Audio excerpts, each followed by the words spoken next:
You got into the safety business because you wanted to protect people, but somewhere along the way, the job started controlling your time, your schedule, your priorities, even your income potential. What if the expertise you've built over the years in the field can give you something more? More freedom, more control, more ownership of your future. I'm Sheldon Primus, the author of 7 Steps to Starting a Profitable Safety Consulting Business and the host of the Safety Consultant Podcast, with more than 350 episodes helping safety professionals become consultants and grow their career. Consulting changed my life. In fact, I'm a full-time RVer, and one consulting contract paid for my home I live in today. Now, I help safety professionals build their own consulting practice through bi-weekly coaching calls, accountability, and personal guidance. But this program isn't for everyone. Start with the Consultant Readiness Audit at sheldon.coach. What if everything we thought we knew about safety was just interference? From the host of the Rated R Safety Show and the founder of Safety FM comes the complete Signal Transmission Trilogy, now available in one powerful edition. Safety, in my opinion, the book that started the conversation. Safety Mutation, where the boundaries of culture, systems, and belief begin to break.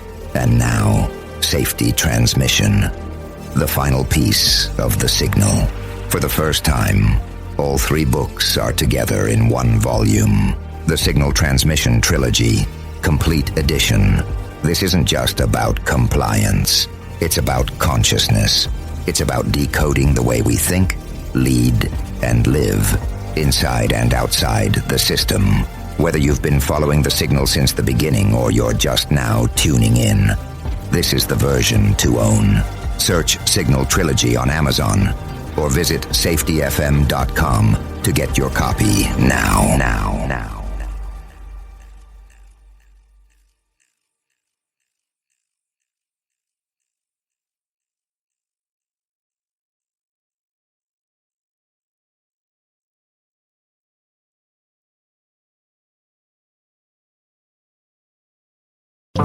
Legal cases and criminal activity. Everyone is innocent until proven guilty in a court of law. Proposed fines are exactly that, and they are often litigated, reduced, or vacated. We use available public records, news accounts, and press releases. We cannot warranty or guarantee the details of any of the stories we share, since we are not directly involved with these stories, at least not most of the time. Enjoy the show.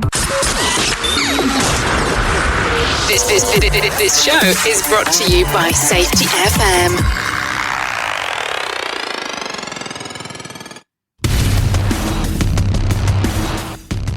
And from the border of... let's try that over again. From the border of liberty and prosperity and the highway to the north, this is Safety Wars. Sometimes you get tongue-tied, especially after being out in the snow all day. Well, it was the snowstorm that wasn't in my area. Up north, about a half an hour up north, it got whacked. But not in the New York City area. We got a little snow. Hype, and more hype. Get everybody to tune in to the weather reports, the Weather Channel, and other weather applications. Well, you know what it is tonight.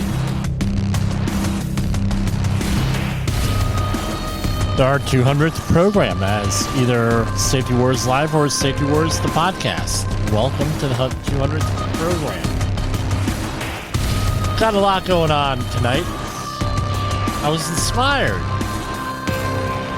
by one of our other podcast hosts, Sheldon Primus. He was talking on his last podcast, Safety Consultant, on inspection, citations, and penalties. Specifically, how to conduct yourself. Right?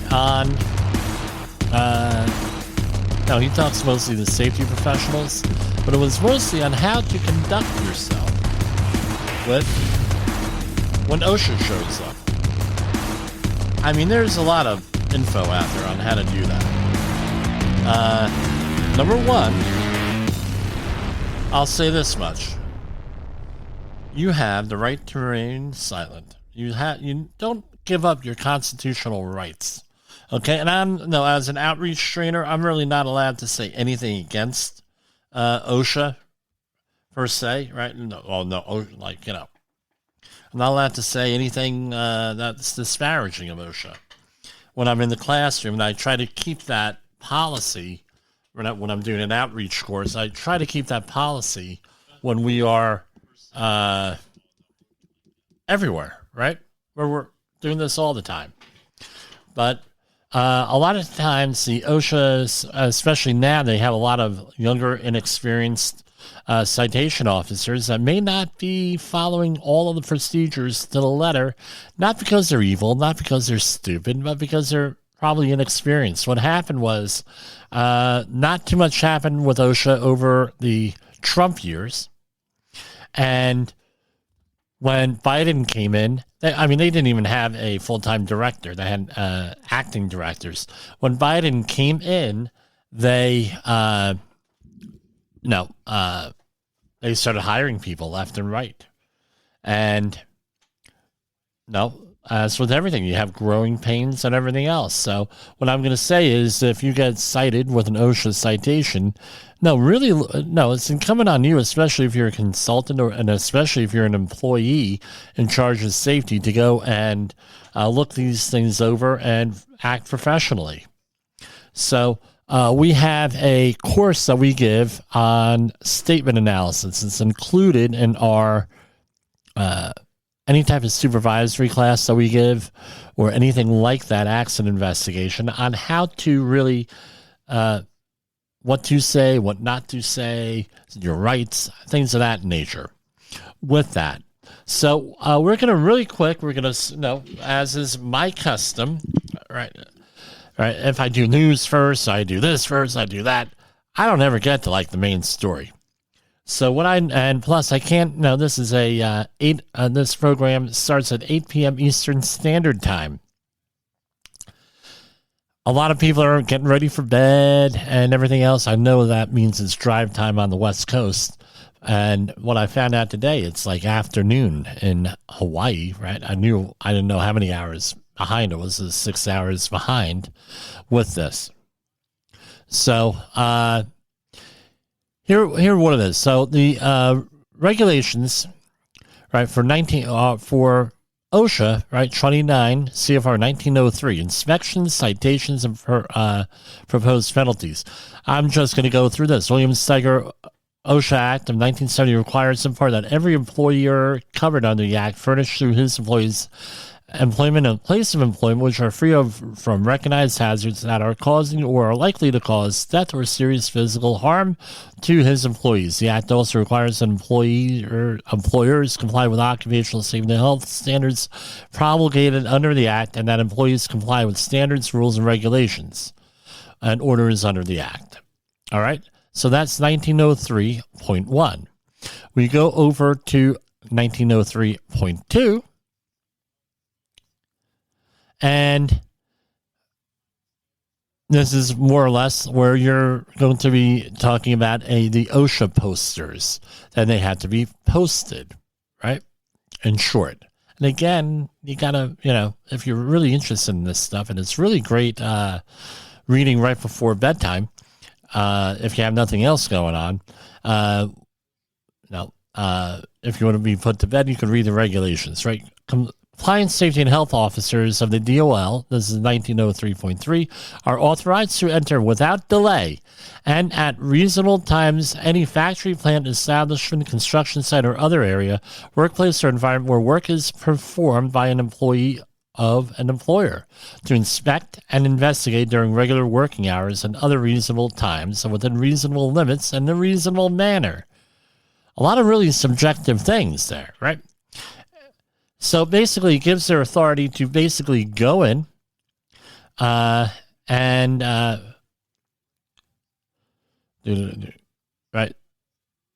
to go in to your workplace. Now, what often happens is this. You have some folks that were not fortunate enough to go through a OSHA outreach course, taught by me or someone like me. And you can, but you could 845-269-5772 or jim@safetywars.com, and you can go in and have a lot of this stuff given to you, right? Or information conveyed for you. So essentially, they have a right to go in. What a lot of employers do, like I was just saying, is that they say, well, who the hell are you, and get the hell out. There was one case in Ohio recently. You could go look back on the OSHA press release page that basically said, hey, the guy said to him, hey, the show must go on. We're doing this. We're blah, blah, blah, blah, blah. Guy cursed out the OSHA compliance officer, and everything else.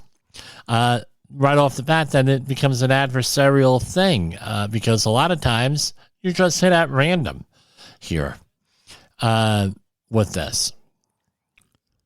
Upon a refusal to permit, this is 1903.4a, upon refusal to permit the compliance, safety, and health officer an exercise of his official duties to enter without delay and at reasonable times any place of employment or any place therein to inspect or review records, going on and on and on and on, right? In accordance with 1903.3, or to permit going on and on and on. The safety, so if you give resistance, they're not going to confront you. The safety and health officer shall terminate the inspection or confine the inspection to other areas, conditions, structures, machines, apparatus, devices, going on and on, right? And the compliance, safety, and health officer shall endeavor to ascertain the reason for such refusal and shall immediately report the refusal on the reason, therefore, to the area director. I think that's a typo there. The area director shall consult with the regional solicitor who shall take appropriate action, including compulsory process if necessary. That means that, now that goes on and on and on, they could get a warrant, is the bottom line. At that point, it's an adversarial situation, and you can get a warrant. They can get a warrant and go in there. So that's the end process, and there are different levels of that. So any permission to enter, and this is 1903.5, any permission to enter, inspect, review records, or question any person shall not imply or be conditioned upon a waiver of any cause of action, citation, or penalty. So, in other words, if they come in, everything is open game, and there are no waivers. You can't say, well, look, I cooperated with them. Why are they busting my chops? 1903.6, this is advanced notice of inspections may not be given except in the following situations. So, in other words, you can't get a phone call from somebody, hey, dude, I was at the coffee shop, this morning getting my coffee, and I saw that compliance officer, and he said that he was going to be going to your facility. Right? That's illegal. You can't do that. All right? The same thing is if anyone in that office makes a phone call, drops the dime and says, hey, look, we're coming to get you. Guess what? That's illegal also. But there are certain exceptions. One of them is if there's an imminent danger, because it's all about saving lives. In circumstances where the inspection can most effectively be conducted after regular business hours or where special preparations are necessary for an inspection, that's when they can give advance notice. Like, for example, you need a security clearance, like a TWIC card or a SWAC card, which is the other kind of card for around here in the Metro New York area, or something like that. Secret clearance with that. Where necessary, you can give advance notice where necessary to assure the presence of representatives of the employer and employees or appropriate personnel needed to aid in the inspection, and in other circumstances where the area director determines that giving advance notice would enhance the probability of an effective and thorough inspection. So this is what we were talking about last week, or maybe it was the 2 weeks before that. No, I was on vacation, where let's say that they have to get some type of special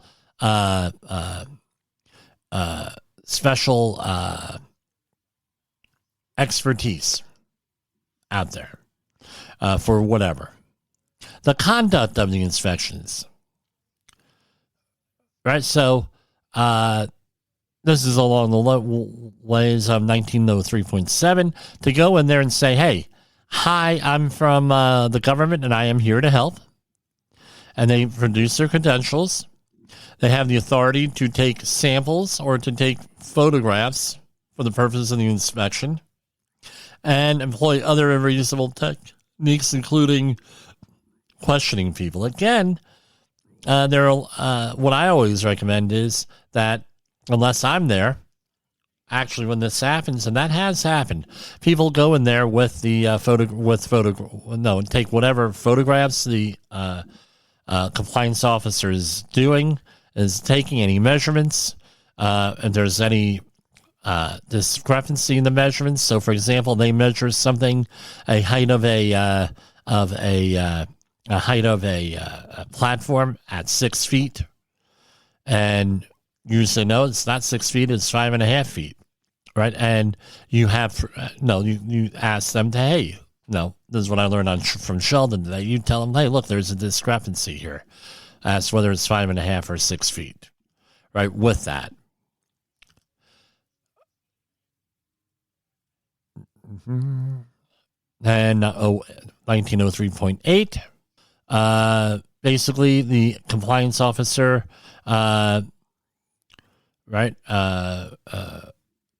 basically is in charge of inspections and questioning persons. The compliance officer shall have the authority to resolve all disputes as to who the representative authorized by the employer or employees is for the purpose of the inspection. And basically gives the compliance and safety and health officer carte blanche into everything. And I won't read every one of these. We got stuff on state secrets, but what it comes down to is this. And it goes into proposed penalties, postings, and things of that nature, of abatement, verification, and all the stuff going in there. What is the bottom line is they get to run the show. Now, do you have rights? Yes. You have the right to remain silent. You have, and going on with the Miranda rights, going all the way down. You have the right against self-incrimination. You have the Fifth Amendment right, against self-incrimination. Do you have to go and talk to the OSHA person? The answer is no. Be polite. Be polite. Be professional. We're all professionals here. But I've had clients that refuse to answer questions. Now, that doesn't mean that you are not, don't produce records if asked. They're going to ask for your OSHA 300 log. They're going to ask maybe for the copies of permits, things of that nature. So, best thing to do is have your stuff in order before you go out there and do it, before the person shows up.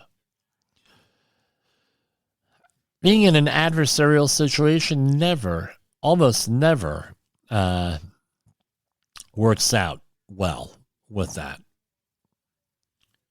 So we're going to go and take our first break, and we'll be back with some news. In the professional safety community, communication and planning are just a few keys to your program's success. The question many practitioners have is, where do I start? Dr. Jay Allen, the creator of the Safety FM platform and host of the Rated R Safety Show, has built a global foundation to help you along the way. Go to safetyfm.com and listen to some of the industry's best and most involved professionals, including Blaine Hoffman with the Safety Pro, Sam Goodman with the Hop Nerd, Sheldon Primus with the Safety Consultant, Jim Pozell with Safety Wars, Emily Elrod with Unapologetically Bold, and many others. As individuals, we can do great things, but as a team, we become amazing. Dial into safetyfm.com today and surround yourself with a powerful force of knowledge and support.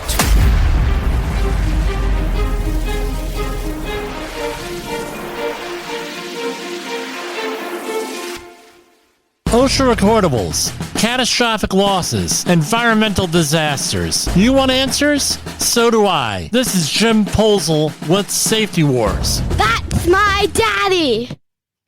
Oh, that's right. I'm your daddy, Jessica. So, anyway, 200 episodes. Wow. So, as Jay Allen had said, previously, people don't realize that anything to do with a podcast, even though, like at the beginning, we did 10 to 15 minute long podcasts. Any of these podcasts, right? It's a job. It is a job. And during COVID, a lot of people had nothing to do. So they said, well, let's start a podcast. And we used to have a podcast on the Safety FM network that covered, and Jay Allen would cover it, know what's going on in the world of pod. And he'd go and promote some of these podcasts, and then they disappear. And what we found out was most podcasts only run 10, 20, 25 episodes, no more than that. And I had planned to do 26 episodes in the first year. So every other week I come out with an episode. And seem reasonable. And what happens is if I told you this is not addictive, I'd be lying to you. It's very addictive for a lot of people. For me, it turned out it was like the best talk therapy I could have ever had with some of the shit that I've been through. Pardon my French.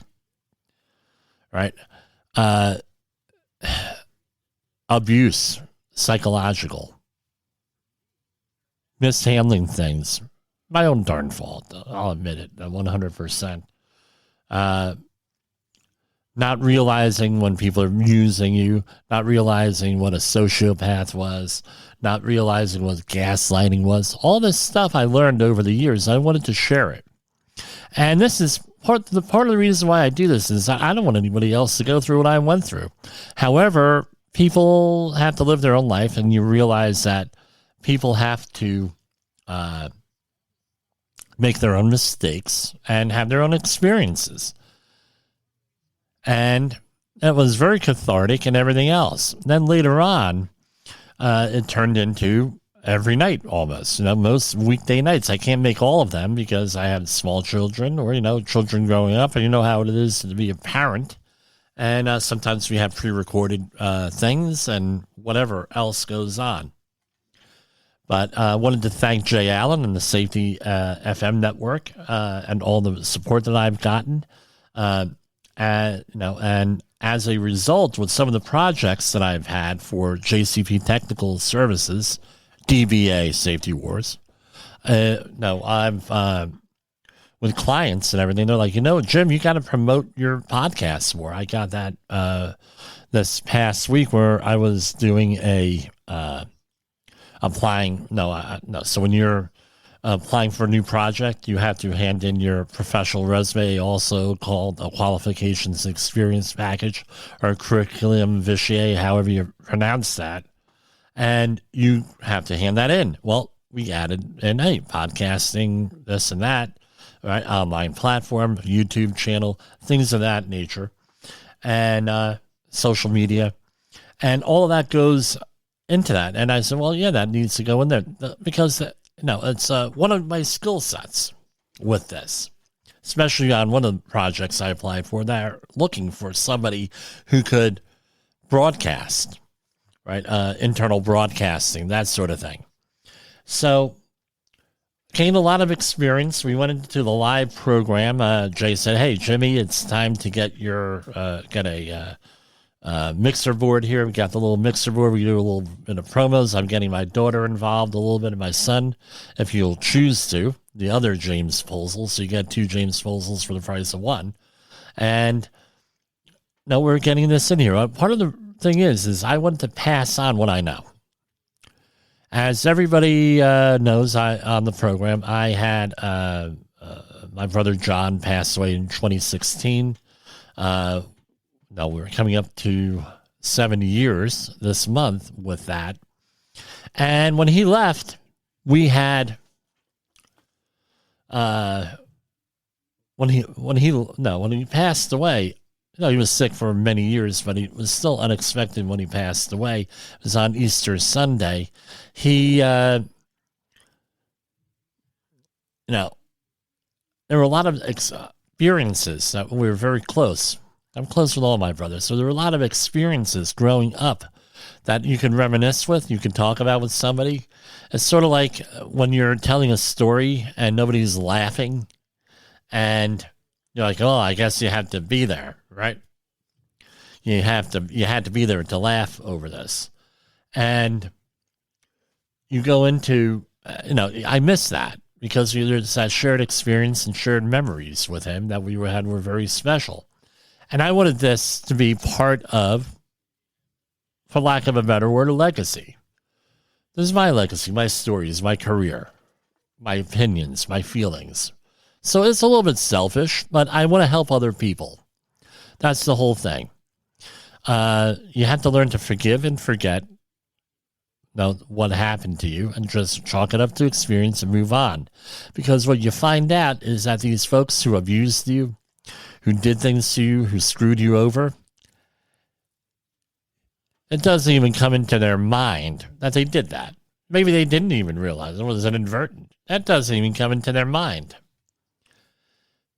But what happens is when you let it bother you, when you continuously harp on it, when you remember it, things of that nature, now they're still in control. It's like you're being abused all over the time. All over. So, for example, if you're ever had to investigate a sexual harassment case at your place of employment, often the safety professionals get called in with HR to discuss this because being safety professionals, we're supposed to be able to investigate some things. So often we get involved. They say, well, look, we're only going to interview the victim or the alleged victim one time or twice, as little as possible, because it's like they're reliving the situation over and over and over again. And you're actually empowering the perpetrator here. And that's the same thing with what we talk about here. Let's face it, we get abused, we get lied to, all different types of things. No, and then they say, well, you're working for the wrong kind of company. Well, I tell you what, I've worked with many different organizations. It's always the same. Your safety professional is very limited in what they can do because they don't have the authority to hire, fire, or discipline anyone, not even their own workers, their own people that they're supervising often. So what happens is you're seen as a drain and not an asset to the company. That's typically what I hear from a lot of my peers on what they're doing, on how they're treated, especially in environmental and in the construction field and maritime. That's what we're doing. No, we're going to do more of this. What I enjoy most about what I find the most about this program. So we often get ahead of the story. Last week, we talked about Mexico, where there were people down in Mexico who were Americans that were killed. So now we have spring break coming up, thank God, right? And people saying, college kids, be careful in Mexico, blah, blah, blah, blah, blah. So this is what I want you to do. You go over to the state.gov, the Secretary of State, you figure out, right, and you go down here and you look under, I'm going to go and search, travel advisories, and Mexico, right? So let's see here. United States State Department, right? And back in the early 2000, like 2003, I was asked to go and write a safety plan for Mexico, for an environmental cleanup going on in Mexico. And I said, well, what do I know about this? I don't know about this. I'm not a travel agent. I'm a safety professional. Yes, that sounded like Bones McCoy from Star Trek. No? Jim, I'm not a doctor. I'm a doctor, not a bricklayer, right? So I what do I know? I'm not a travel agent. So I said, let me just start with travel advisory. Is there like a travel advisory thing to Mexico? And basically, pretty much everywhere in Mexico, there's a travel advisory. All right. And it says current travel advisories to Mexico. Level 3, reconsider travel. And and it's like this: crime and kidnapping, crime and kidnapping, blah, blah, blah, blah, blah. We talked about this last week here on this program. And what do you know? Right? What do you know? They finally went to, the news feed is out. Oh, well, look, you should go there and be careful, blah, blah, blah. There's travel advisories there. Yeah, well, no gluvno. They've been there for 20 some years. Probably a lot longer than that. So, just chalk this whole thing up to we try to get ahead of the news a little bit, but we're using legitimate news sources. We try to stick to government websites when possible, or references, openly available stuff. And essentially what happens is there's 2 or 3 days later they get onto this stuff. Right. My question is this: if we have all these travel advisories to Mexico, why isn't this like part of what's on the news? Why? Probably because a lot of companies that do business in the United States, a lot of resorts and everything in Mexico, they advertise and everything else for these news during these news broadcasts and everything else.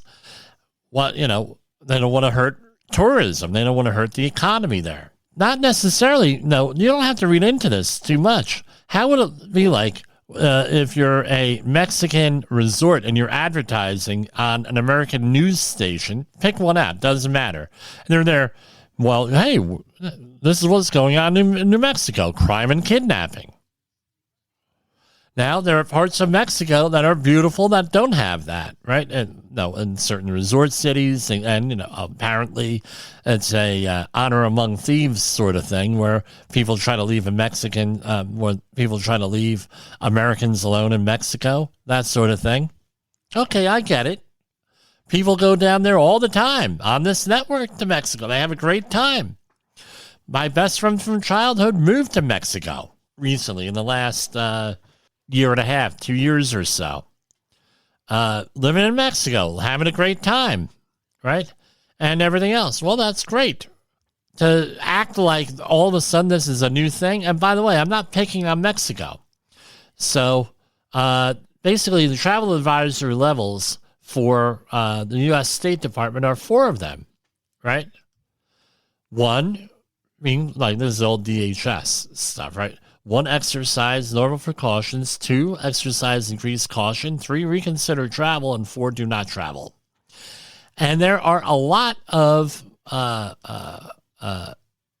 advisories for pretty much every country out there. They're listed. So I'm going to click on one for China. Let's see, there's a travel advisory. 3, level 3, reconsider travel, right? For China. Right now, I'm sure that there's probably some good reasons. Okay, let's check this one out. Travel advisory. Canada. Nice. Peaceful place, Canada. Let's see what they say about Canada. Level 1, exercise normal precautions. Okay, great. Canadians are nice and peaceful. Travel advisory. Germany. Let's see. And we have a current travel advisory. Exercise increase caution. And Poland, current level 1, exercise normal precautions. So you can go here and figure all this stuff out on wherever you're traveling, right? And they have these for a lot of I would think most countries. But to act like you're in the news media, oh wow, they issued a travel advisory for Mexico. Well, that's been there for over 20 years. Really? Who are you trying to impress here? Right? And this is one of the things that we fight in the safety war. Right? Misinformation, gaslighting, and, and everything else. And we were ahead of that on this. So Let's get into some regular news stuff. Federal safety investigators find mobile contractor, that's a mobile contractor for some, ignored safety warnings that it might have prevented a 28-year-old employee's death aboard a Panama City vessel. Federal Workplace Safety Inspector, and this is from March 10th, release. Federal safety inspectors examined how thousands of pounds of shifting cargo fatally crushed a 28-year-old worker in a ship's cargo hold in Panama City. Found his employer failed to follow required safety standards, including allowing unsafe operation of cargo cranes and not providing training. An investigator by OSHA into the incident found a 3-person team of employees for a certain company, a stevedore company, a marine cargo contractor, was hoisting large rolls of paper onto the vessel, when the September 2022 incident occurred. OSHA learned a crane operator lacked a clear view of employees in the hold below as they loaded 7-foot-high rolls of paper 5 at a time, a load weighing about 2 tons when the ship pitched and the load crushed the worker against the vessel's wall. OSHA cited the company for 1 repeated violations and 2 serious violations. Inspectors determined the employer failed to ensure the crane operator was able to see the signalman guiding the load movement. In December 2020, the agency issued a company a citation for a similar violation. Right? The agency has proposed $43,750 in penalties. Let's click on this. We got off when they're available. We'll go through them. Citation and of penalty. So this was in September. So we have September 12th, October 12th, November 12th, December 12th. Right? So let's start over. October 12th, November 12th, December 12th. That's 3 months. And then we have January 12th, February 12th. Coming up on the 12th this week. And they issued this 5 months and 3 weeks after the incident. That's when you should go, and you have to you start looking. Now, one of my clients that got him within 2 weeks, believe it or not, 2 or 3 weeks, the whole thing.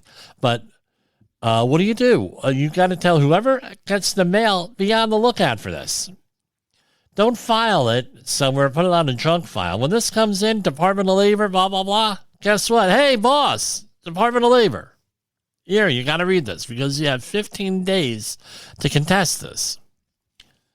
So, citation 1, item 1, type of violation, serious. Employer did not require that employees stay clear of the area beneath the overhead drafts or descending lifting material. This is a 1918.81K, right? So that was the fine was $15,625. So I've never saw this in here in the alternative. Right, it was a general duty clause thing. So I guess that if they're saying they contest, well, guess what? It's general duty clause. Guy got killed. You're at fault. You're the employer. You're going to get cited for something. Unless it truly is an accident, and those are far and few between. Citation 1, item 2, serious. It was 1918.98B1. Any immediate supervisor of a cargo handling operator of more than five persons did not satisfactorily complete a course in accident prevention by July 16, 1999. So, again, the supervisors had not complete a course in accident prevention. $6,200 fine. Those courses are a lot cheaper than that. Type of violation, citation 2, item 1, repeat violation. Drafts were 1918.81I. Drafts are hoisted when the winch or crane operator could not clearly see the draft itself or the signals of the signalman who was observing the draft's movements. So, $21,875 for a grand total of $43,750. So, here we go. EPA news. Biden-Harris administration proposes first ever national standard to protect communities from PFAS, polyfluoroalkyl substances or polyfluoroalkyl substances in drinking water. Today, the Biden administration announced it is proposing the first ever national drinking water standard for 6 per and polyfluoroalkyl substances, PFAS, in the latest action under President Biden's plan to combat PFAS pollution and Administrator Regan's PFAS strategic roadmap. Through this action, the U.S. EPA is taking a major step to protect public health from PFAS pollution, leveraging the latest science, complementing the state efforts to limit PFAS by proposing to establish legally enforceable levels for 6 things, or for 6 contaminants. And that's about it. I mean, it goes on and on and on. So, PFAS are a category of manufactured chemicals that cause serious health problems, including cancers, if people are exposed to them over a long period of time. Since the EPA Administrator Michael S. Regan announced the agency's strategic roadmap in October 2021, EPA has continued to implement the whole-of-agency approach by advancing science and following the law to safeguard public health, protect the environment, and hold polluters accountable. And going on and on and on. That's a good thing. Department of Labor news. Equal Pay Day 2023. Department of Labor initiatives seek to close gender, racial wage gap, increase equity in federal programs. For women working in the U.S., the date of equal pay isn't a day of celebration. Rather, the day is a reminder that it takes women 15 months to earn the same amount as men earned in 12 months. Today, meaning today, March 14th, is Equal Pay Day in 2023, a reminder of systemic inequality faced by women, especially those of color. In the U.S., women who work full-time year-round are paid an average of 83.7% as much as men, which amounts to a difference of $10,000 per year. The gaps are even larger for women of color and women with disabilities. So they have a whole bunch of stuff on federal programs. I'm going to say this much. If you are an employer, you have better make damn sure that you justify what the wages are. All right? Because if you don't, you're going to have a problem. I'm just letting you know. You can't play games. If they're doing the same work, women, men, regardless of what your background is, if you're doing the same work, you have the same qualifications, you had better make damn sure that they're getting paid pretty much the same amount of money. Especially now, this is coupled with a lot of states, and I believe it is a federal law, say that employers cannot prevent employees from discussing wage. Because that used to be a big thing back in the day when I got into the industry 30 years ago. You had to sign a thing in your contract, your employment agreement, as a term of employment. You are not allowed to discuss pay. Well, that's gone down the wayside. So if you're paying one person more than the other and it can't be justified, guess what? You got a problem. Got a big problem. Even if what you do is legal, right, and you're able to justify it, employees just discussing it, they're going to get pissed off. It's like a killjoy on everything. Department of Energy invests $47 million to reduce methane emissions from oil and gas sector. U.S. Department of Energy today announced nearly $47 million in funding for 22 research projects to advance the development of new and innovative measurement, monitoring, and mitigation technologies to help detect, quantify, and reduce methane emissions across oil and natural gas producing regions of the United States. This is from the energy.gov.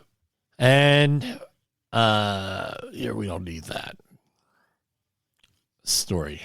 And what else we have going on here?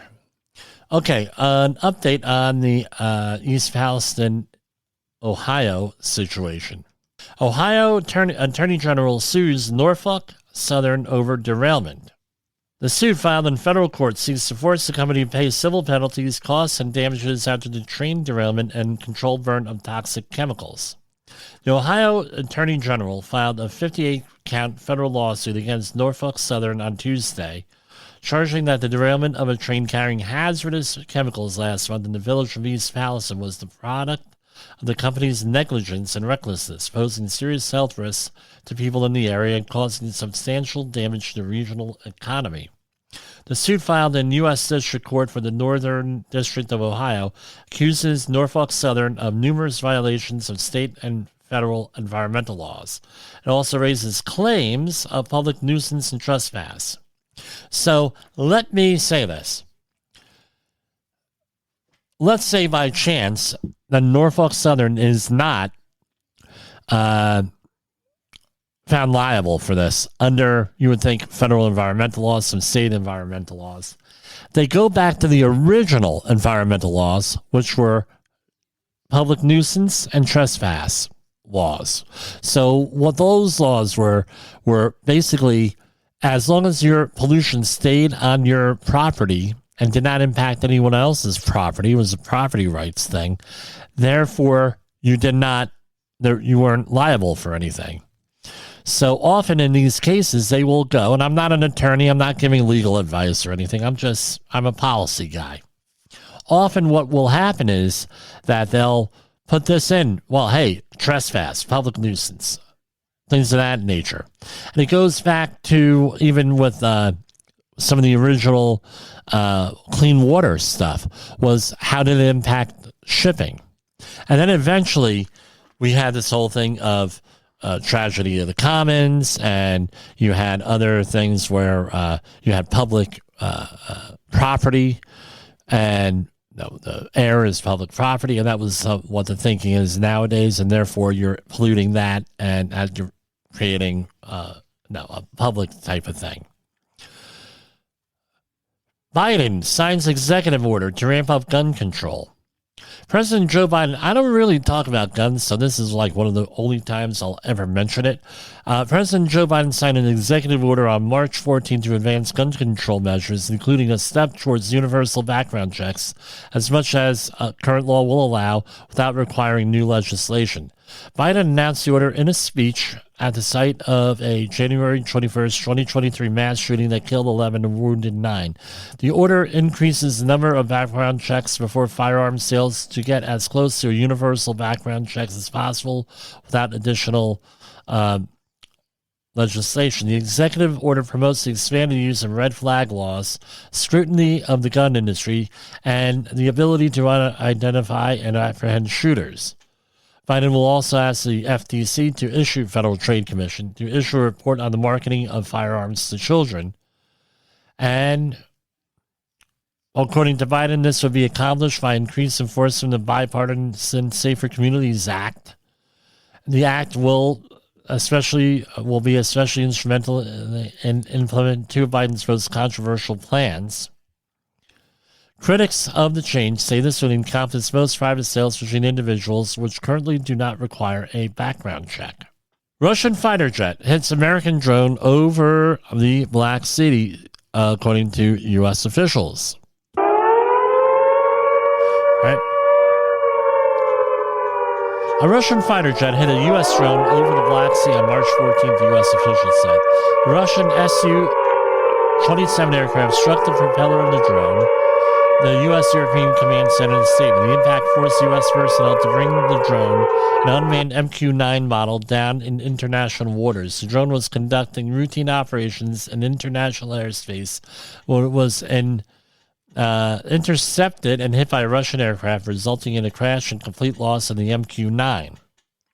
Before the collision, two Su-27s dumped fuel on and flew in front of the drone in a reckless, environmentally unsound and unprofessional manner. The statement said, adding the incident demonstrates a lack of confidence in addition to being unsafe and unprofessional. U.S. and allied aircraft will continue to operate in international airspace, and we call on Russians to conduct themselves professionally and safely. Right? I don't know how they hit them. Was it with a missile? Was it with a colliding with it? I don't know. Doesn't say, this article. The National Institutes of Health is doing too little to stop sexual harassment cases among its grant recipients, House Committee Chair alleges. Powerful House Committee Chair wants an explanation from NIH's foot-dragging on more than 300 sexual harassment reports from women working for grantees like Yale University, that gets billions of dollars annually from the agency and federal research grants. Noting that the NIH has ignored her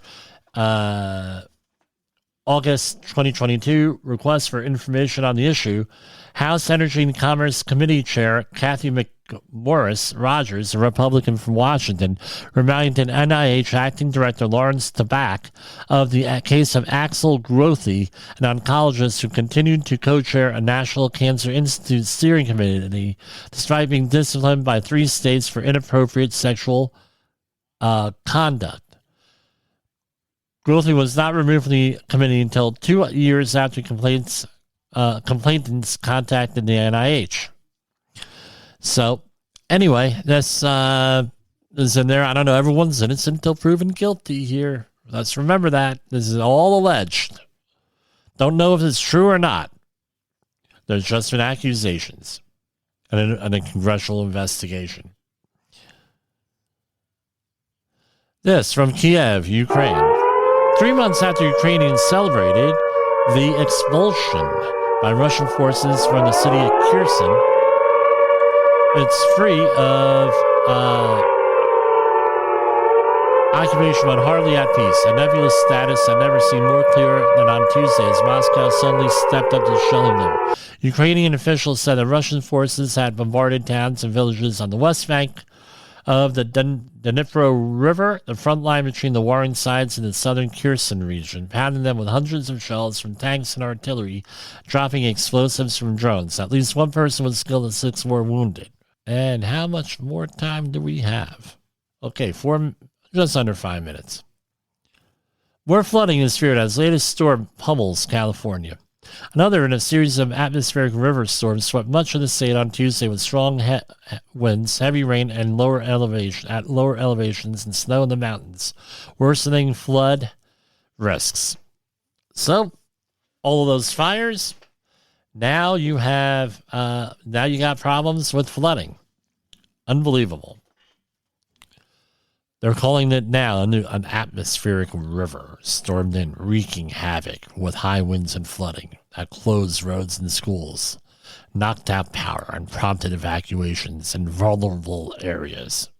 The storm system, which began going on and on and on. So looking at the markets were up today.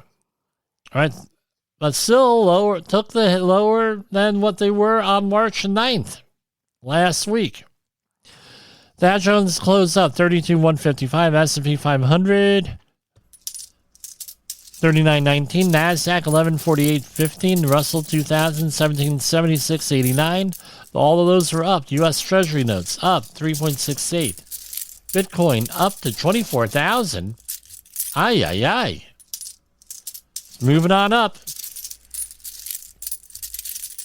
Crude oil is at $71.94 a barrel upon the approval of the Willow Oil Project. Talk about speculation and everything else. It's out there. Let's look at the precious metals. Gold down 1911.60. Silver down 21.98. Platinum 1,140 and palladium 1541 even. They're all down today.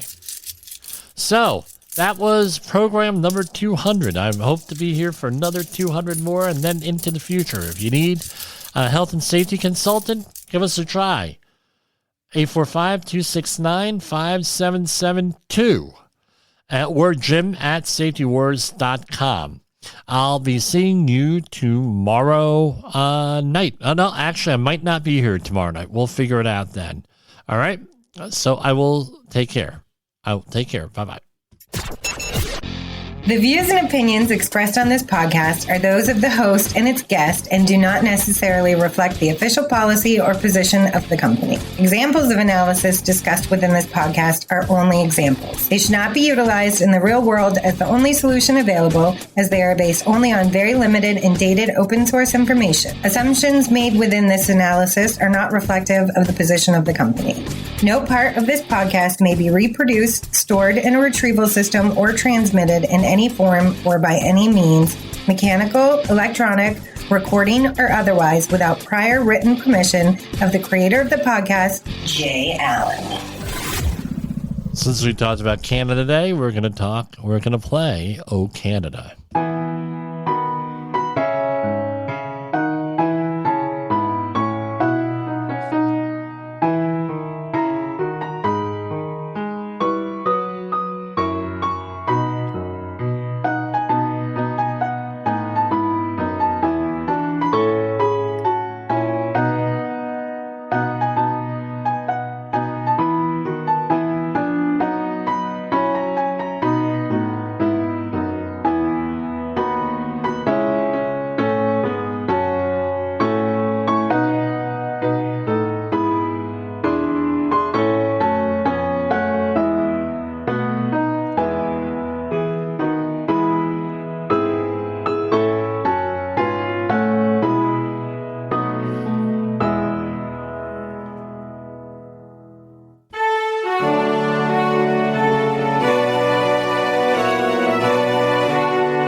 You got into the safety business because you wanted to protect people, but somewhere along the way, the job started controlling your time, your schedule, your priorities, even your income potential. What if the expertise you've built over the years in the field can give you something more? More freedom, more control, more ownership of your future. I'm Sheldon Primus, the author of 7 Steps to Starting a Profitable Safety Consulting Business and the host of the Safety Consultant Podcast, with more than 350 episodes helping safety professionals become consultants and grow their career. Consulting changed my life. In fact, I'm a full-time RVer, and one consulting contract paid for my home I live in today. Now, I help safety professionals build their own consulting practice through bi-weekly coaching calls, accountability, and personal guidance. But this program isn't for everyone. Start with the Consultant Readiness Audit at sheldon.coach. What if everything we thought we knew about safety was just interference? From the host of the Rated R Safety Show and the founder of Safety FM comes the complete Signal Transmission Trilogy, now available in one powerful edition. Safety, in my opinion, the book that started the conversation. Safety Mutation, where the boundaries of culture, systems, and belief begin to break. And now, Safety Transmission, the final piece of the signal. For the first time, all 3 books are together in one volume. The Signal Transmission Trilogy, Complete Edition. This isn't just about compliance. It's about consciousness. It's about decoding the way we think, lead, and live. inside and outside the system. Whether you've been following the signal since the beginning or you're just now tuning in, this is the version to own. Search Signal Trilogy on Amazon or visit safetyfm.com to get your copy now.